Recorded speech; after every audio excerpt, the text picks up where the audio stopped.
Hey guys, welcome back again to the crypto campus. আজকে আমরা কিছু ইন্টারেস্টিং গল্পের মাধ্যমে জানার চেষ্টা করব বিটকয়েন আসলে কেন তৈরি করা হয়েছিল বা এই ব্লকচেন প্রযুক্তি উদ্ভাবনের আসল রহস্যটা আসলে কি।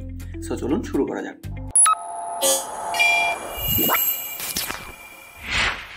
2000 থেকে 2006 সাল পর্যন্ত যুক্তরাষ্ট্র সহ বৈশ্বিক অর্থনীতি খুবই চমৎকার ছিল। সবার ইনকাম বাড়ছিল, চাকরি ছিল, সুদের হার কম ছিল। তখন মানুষ ভাবতে শুরু করলো যে কোনো জিনিস কিনলেই হয়তোবা তার দাম কেবল বাড়তেই থাকবে। তাছাড়া আমরা যদি ঘর বাড়ি বানাই তাহলে তার দাম কখনো কমবেই না। তো যেই ভাবনা সেই কাজ।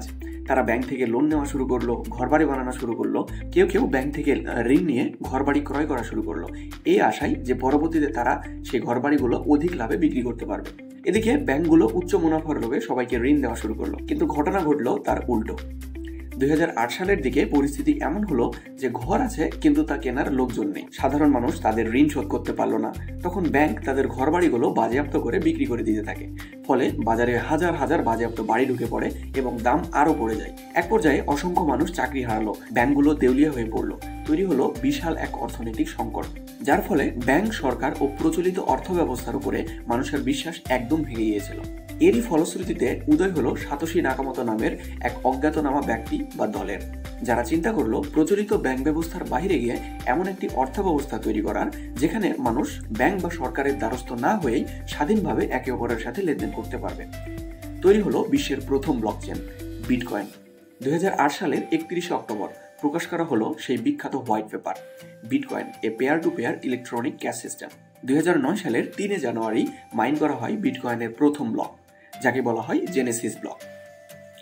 সাতোশি এই মেসেজ দিয়ে বোঝাতে চেয়েছিলেন, আমরা এক নতুন সিস্টেম তৈরি করেছি যেখানে কোনো ব্যাংকের হস্তক্ষেপ ছাড়াই পেয়ার টু পেয়ার সিস্টেমের মাধ্যমে লেনদেন করা সম্ভব। তাহলে কি এই বিটকয়েন? কিভাবে এর মাধ্যমে লেনদেন করা সম্ভব? বিটকয়েন কি আদৌ বিশ্বাসযোগ্য নাকি স্ক্যাম? তো চলুন আমরা এই প্রশ্নগুলোর উত্তর খোঁজার চেষ্টা করি। সহজ ভাষায় বললে বিটকয়েন এক ধরনের প্রোগ্রামেবল মানি, যা ম্যাথমেটিক্স, লজিক এবং টেকনোলজির সমন্বয়ে কাজ করে, যেখানে বিশ্বাস রাখা হয় কোডের উপরে, কোনো মানুষের উপরে নয়। যেমন প্রচলিত অর্থব্যবস্থায় আমরা যে নোট ব্যবহার করি, এটা তৈরি করা হয় কটন বেসড কাগজ দিয়ে, যা চুরি হইতে পারে, হারায় যেতে পারে বা নষ্ট হইতে পারে। আবার এই নোটগুলো সম্পূর্ণভাবে কেন্দ্রীয় ব্যাংক এবং সরকারের দ্বারা নিয়ন্ত্রিত। অপরদিকে বিটকয়েন বা ক্রিপ্টোকারেন্সি তৈরি করা হয় প্রোগ্রামিং বা কোডিং দিয়ে, যেখানে কাজ করে ক্রিপ্টোগ্রাফিক অ্যালগোরিদমের মতো জটিল ম্যাথমেটিক্যাল লজিক। এটা পুরোটাই ইন্টারনেটের উপর ভিত্তি করে কাজ করে, ফলে এটি চুরি হওয়া, নষ্ট হওয়া বা হারিয়ে যাওয়া অসম্ভব। তাছাড়া বিটকয়েন দিয়ে দেশ বিদেশে লেনদেন করতে কোনো ব্যাংক ব্যবস্থারও প্রয়োজন হয় না। তবে বিটকয়েন কোনো কেন্দ্রীয় ব্যাংক বা সরকারের দ্বারা নিয়ন্ত্রিত না হওয়ায় এর মূল্য ডিমান্ড ও সাপ্লাইয়ের উপর ভিত্তি করে ওঠানামা করে। প্রযুক্তিগতভাবে এটি খুবই শক্তিশালী হলেও এর দাম নির্ধারিত হয় মানুষের আবেগ, বাজারের চাহিদা, বৈশ্বিক ঘটনা ও বিশ্বাসের উপর ভিত্তি করে। বিটকয়েনের সর্বমোট সাপ্লাই 21 মিলিয়ন এবং বর্তমানে একটি বিটকয়েনের মূল্য প্রায় $1,20,000 কাছাকাছি।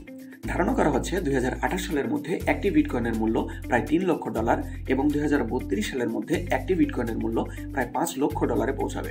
বিটকয়েন ছিল ব্লকচেন দুনিয়ার সূচনা, যার ফলশ্রুতিতে ধারাবাহিকভাবে তৈরি হয়েছে ইথারিয়াম, রিপল ল্যাব, বিএনবি, সলোনা সহ কয়েক হাজার শক্তিশালী ব্লকচেন নেটওয়ার্ক।